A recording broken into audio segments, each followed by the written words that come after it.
a big part of what I've noticed is that people or producers, mix engineers that have them are either really successful, so they have the money and the reasoning to have bought one in the first place, or they bought one before everything became more in the box and things didn't need to be, 56 channels, worth of analog modular desk in front of you. Welcome to the studio, everyone. It's Martin from Meyer Records. I hope you're keeping well. We're in that world of between Christmas and New Year. I hope everyone had a good one. And in this video, I find myself back in the studio and I'm thinking about the usual thing which you might relate to is it worth buying an analog console, or is it better just staying within the box with some outboard gear to make things sound more analogy, if that's a word.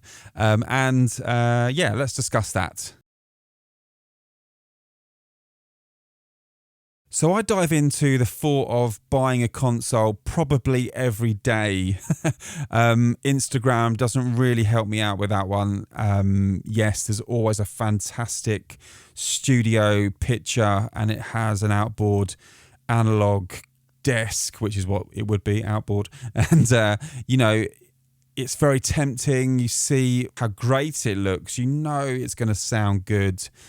But this video, in a sense, I just want to try and make sense of it all as well, to try and conclude what I should do and what I shouldn't do, in a sense. I know I'll always have the to-ing and throwing idea of buy it or don't buy it, but maybe it'd be good just to channel that out to you guys, and maybe you could give me an insight as well, whether you're a technician or a musician, or someone who uses the studios but has no technical sense or wants that sort of role, if you like, to see what your perspective of it all is as well.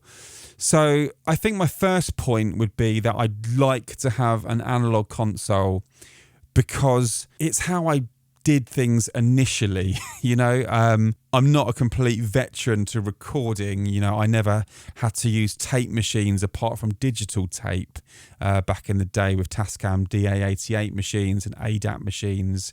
That quickly moved into hard disk multi-tracks, and I have a Mackie SDR recorder still in the studio, which incidentally I use when I record live bands. I like to just use that system. It's got 24 tracks straight in, and it's limitless and it's good and it works. But that aside, I have always stepped into the world of you mix onto a board. I've got my TF Yamaha mixer in front of me, and initially I did mix on the TF board. I'd send all my audio to it, and then it dawned on me that I didn't really need to, because quite frankly, staying in the box, coming here, it made no difference. It's all digital.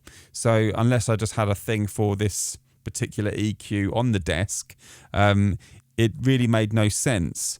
And so these days, my Yamaha desk in front of me is really used to house outputs from my SDR recorder. So when I've gone out and recorded bands on the SDR, I can bring the tracks here to quickly mix and then send it back into Pro Tools anyway. And also it works as my monitoring sort of controller, really. So I can take sound from my iMac, I can take sound from my MacBook Pro, I could take sound from my CD player, if you remember what they are. And, you get the picture from Pro Tools, it all kind of monitors here. I can even do headphone mixes through the board. I can send recordings to a hard drive through the board.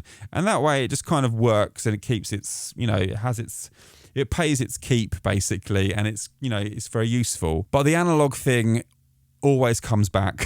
And I guess, maybe you can relate. What's your thoughts of it? Is it worth having an analog desk?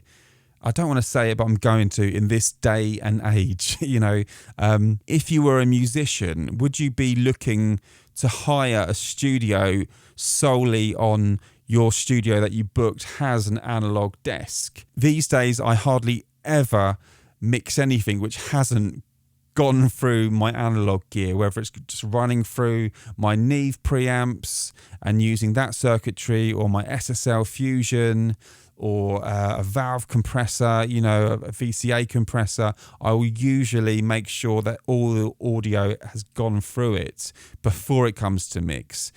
But I know, and I recall mixing on my analog desk, and it was a very, basic board, inline desk. It was a Behringer MX8000A, I think was the model. And it was great. You know, it did what I needed it to do. And as you know, as you walk through the industry of recording and you go to other studios and you learn what the pros are using, yes, you end up looking at the big boys and the ones that cost like house prices. You know, it's just ridiculously expensive. Although there are some nicer, you know, more on the second-hand market anyway, analog desks for sale. I think the part that comes to me now is, what if it breaks? You know, the power supplies, if they just give up on you, it becomes a headache. So that is like the bit inside me that always just says, apart from the cost of them, of course, don't do it. Why would you want to have a heater in front of you when you could quite simply do what you do, run audio through analog equipment anyway, get the sound, have recall straight away. Plugins are amazing now. But there we are. I still sort of think about the analog desk. So I'd love to hear your point of view. I have heard really good videos on YouTube of people saying why they bought one, and one of the best reasons they said was workflow. So when they had people coming in a lot, bands making their demos, it was a lot easier to work with an analog board, just because then they could literally send everything from their DAW to the desk, do a balance. If the band wanted to get involved with the balance, they could.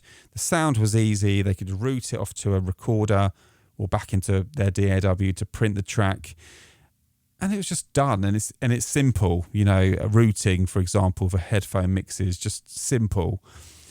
But is it worth the expense? I suppose that's the question. And at the moment, I haven't bought one, so that is probably where I'm at, which is obviously not going for it. But I think as time goes by, I will probably consider it again and be like, oh God, here we are.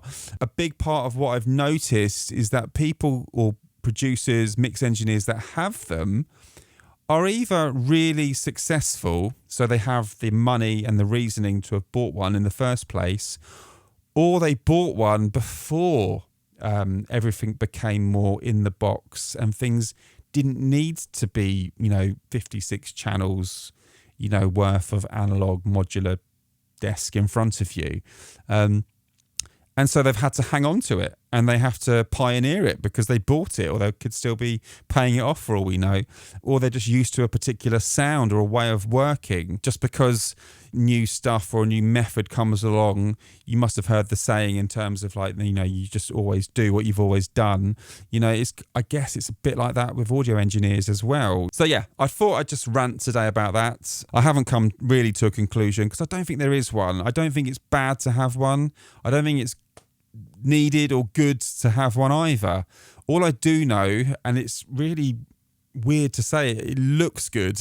And that really isn't what it's about. I think what it's really about is, does it sound good? Is it worth the expense? And will your clients notice, and the clients that are looking for something to just magically happen just by using equipment that's expensive or looks great, quite possibly aren't really working on their own music to start with, or their own performances. It's a bit like the saying, you can't improve a mix in the master. It just won't happen. If anything, the master will show how bad a mix is. So I think on that note, I'll leave it. But if you have any thoughts on the matter, if you've done it and you've took the plunge and you can convey why it was a good idea, or if you've done it and you want to be honest about it and say what a waste of money, you sold your desk quickly, it'd be great to hear your side as well. This isn't who's right wins or whatever, it's really just a case of general chat, to be honest with you. And for me, I'm just talking away here, but I'm just trying to still generalize my own thoughts about the whole thing. And hopefully in this video, if you're going through the same thought process, possibly I might have answered a question or two or given you something to think about instead. But anyway, from now on, still keep making great music, and I'll see you on the next video. Cheers, guys. Bye.